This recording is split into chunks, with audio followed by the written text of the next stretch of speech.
I spent 80 years of my life hating a man who had forgotten my name by the time I was 30, and it took reaching the triple digits to realize that the only person I was actually punishing was myself. My name is Arthur.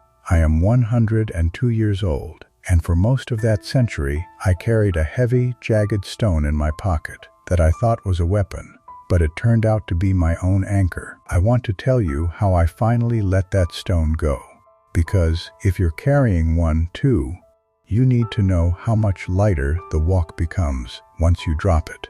When you get to be my age, people expect you to be a library of peace and soft smiles. But the truth is that I was a very angry man for a very long time.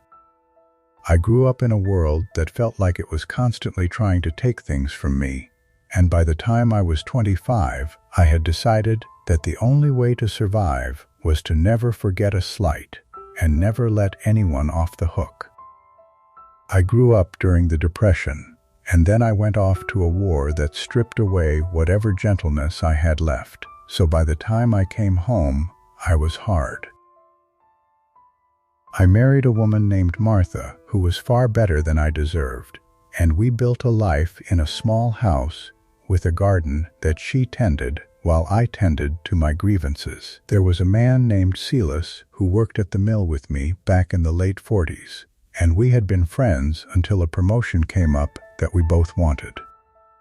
He got it by telling a lie about my character to the foreman. A small thing, really, just an insinuation that I couldn't handle the pressure, but it cost me the position and the raise we desperately needed for our first child. I swore that day I would never forgive him, and I didn't.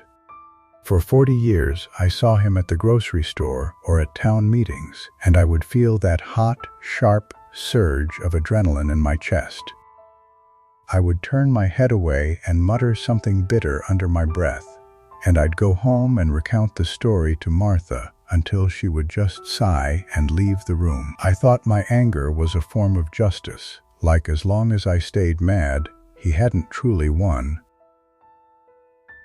But Silas died in the 90s, and I found myself standing at his funeral.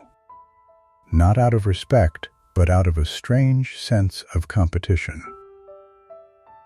I looked at his casket and realized that he was gone. He was completely beyond the reach of my spite, and yet I was still standing there with my fists clenched, feeling the same heat I felt in 1948. He had lived his life, raised his kids, and passed away in peace,